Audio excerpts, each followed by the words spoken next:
अब तर कोई के न करिया अब तर कोई के न करिया जग के नहीं हो तो बजरिया कुसुम। देखिए ब्लाउज का दाम आने लगा ब्लाउज सिलाई है सिलाई के पैसा है कुसुम रंग सड़िया राजा जी ब्लाउज को करिया राजा जी कुसुम रंग सड़िया राजा जी ब्लाउज को करिया राजा जी के भूजा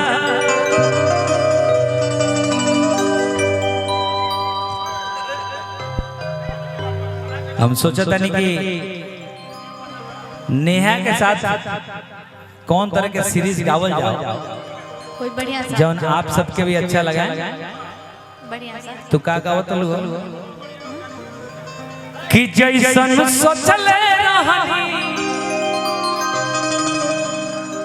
लइकन वाला बात गावत रही लड़की वाला भी बात था हेने आवा तू लइकन के हिस्सा जे मार जाता रू ये बात ठीक नहीं ये तो बात हमार भैया लोग को ही तो सुनर लग भौजी अपन बात कहे तो सुनर लग आप तो स्केल भी लगवा ली बहुत लोग बैठ जाता है मेरे साथ एफ साल में गाने से पहले मैं बैठ रहा हूँ आप गा लीजिए। यही तो हमारे जीवन में एक हमेशा रहा है कि हर स्थिति में इंसान को मैनेज करके चलना चाहिए मिलजुल के चलना चाहिए उसका अच्छा रिजल्ट होता है। जैसे कलाकार लोग अपने म्यूजिकल स्केल के चलते बैठ जाते हैं कि हम मैच नहीं कर रहे हम नहीं गाएंगे वही निष्ठा कर रही है कि भैया आप हमारे साथ गा रहे हैं अपना स्केल बढ़वा के तो सुनो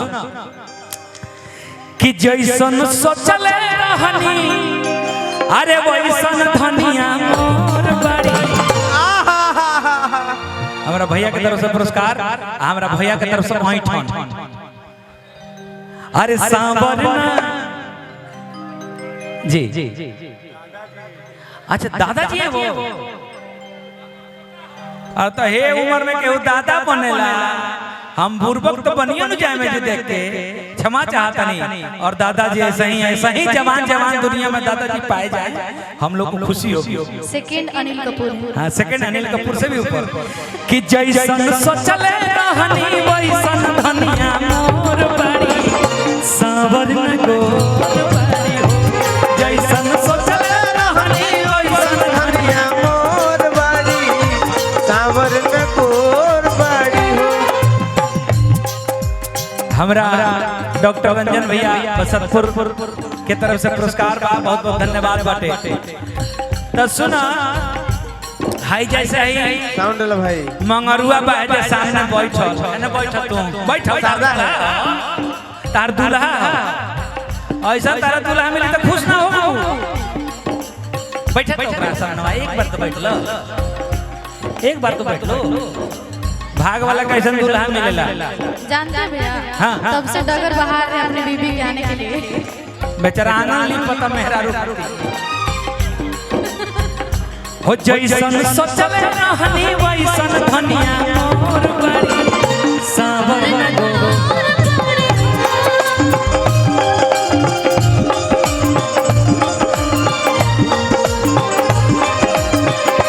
कनिका मोट पातर कनिका थोड़े थोड़ बड़ी सांवरना गोर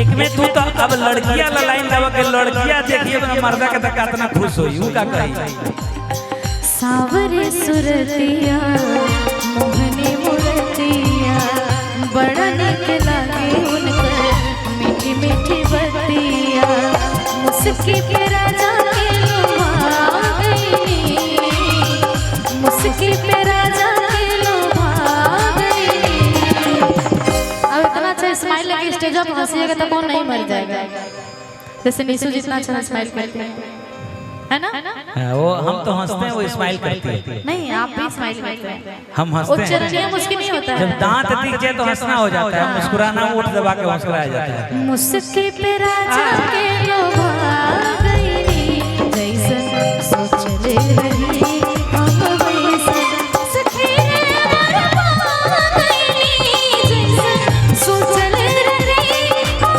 वैसन सखी रे बरपा गईनी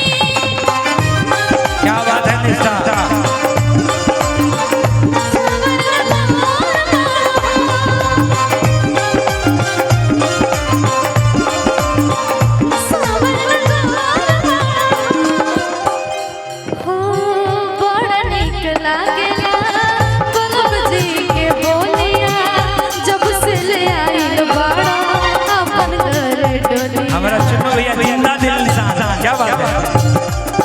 अभी भी 17 साल का है। ओ बड़ा नीक लागेला नहीं सामने रहिए। जब से ले आई बाड़ा पंडर डोलिया कि हमारा रहे जिंदगी में, हमारा रहे जिंदगी में आई तू जोर कर सावर गोर कैसन कोई संग सावर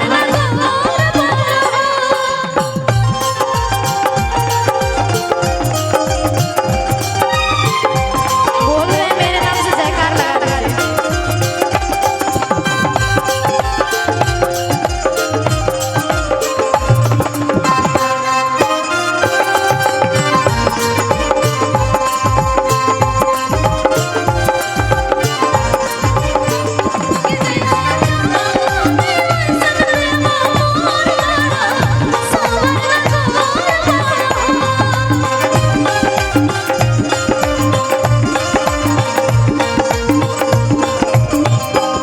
ए निष्ठा देखा भाव एक्चुअली में मेहरारू लोग की तरफ से निकलेला आ गीत जब मेहरारू हो गेला तो ज्यादा भाव निकलेला। एगो गीत सत्य में हमरा याद आ गेले रिदम खातिर काहे लड़ाई किया है?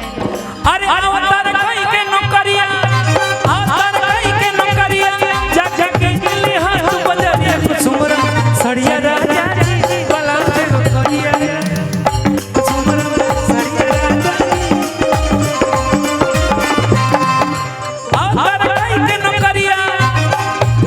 हम चाह तू गावई ले ये लाइन हम गाए। ओ मेरे सिर नहीं जो जरा अवतार कोई के नौकरिया, अवतार कोई के नौकरिया जग की दिल्ली हो तू बजरिया कुसुम सड़िया राजा जी ब्लाउज नौकरिया राजा जी कुसुम सड़िया राजा जी ब्लाउज नौकरिया राजा जी अवतार कोई के नौकरिया, अवतार कोई के नौकरिया जग की दिल्ली हो तू बजरिया कुसुम। देखिए ब्लाउज का दाम आने लगा। ब्लाउज का दाम सिलाई है, सिलाई के पैसा है। कुसुम रंग सड़िया राजा जी ब्लाउज गोकरिया राजा जी कुसुम रंग सड़िया राजा जी ब्लाउज गोकरिया राजा जी।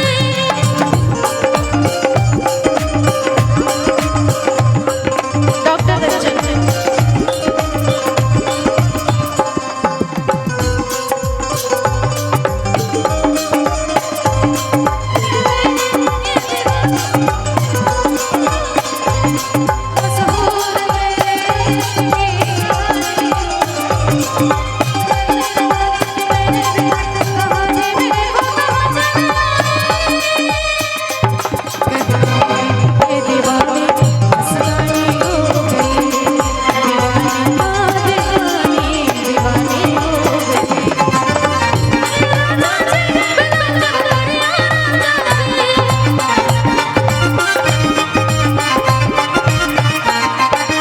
ये हो निष्ठा। अरे हम हमारे गोपालगंज गई रही तो सोचनी है जे तारा खातिर कुछ लेते जाए। तब सोचा था नहीं कि जब ले ही नहीं तो एक लाइन गा दें तो लड़का खुश हो जाए यहाँ सब। और अभी हम सुनले बानी कि गोपालगंज के एगो बहुत फेमस मिठाई है पड़ुकिया। हाँ वो थावे मंदिरवा के थावे लगे मंदिर मिला के है है। ना, बहुत फेमस मिठाई है, हमरा बहुत पसंद। तारा का खिया दें भी नहीं खिया दें के उपाय में से वीर पुरुष जो बिहान ले आती दुकान फ्री कर दे। ये सब मध्यम पुरुष है, वीर पुरुष नहीं है। अरे ना हो ऐसा मत कहो। एगो हमर गाना याद आयल कि अभी कहनी के गोपालगंज गई रहनी हो तो इसलिए ही नहीं हो देश। अरे तहरा ललाइल बनी का जरा चूड़ा में लगा खाती का जरा।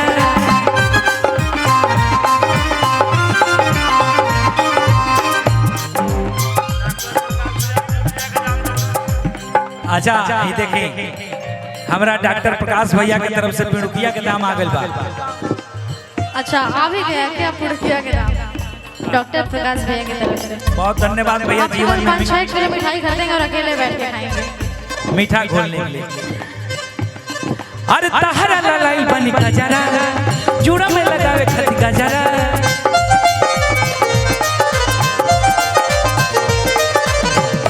कि तू ता अरे कवनो हीरोआ से न कम बड़ा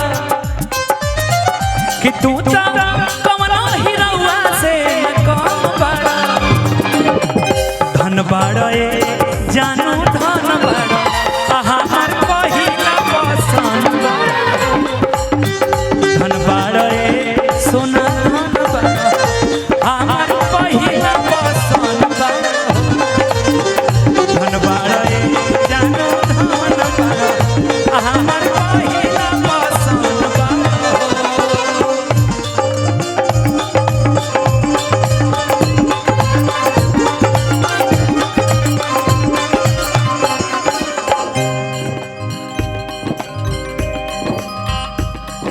जितना भी वादा कर रहे थे ना मेरे हिसाब से लगता नहीं कि वो सब आने वाला है भैया।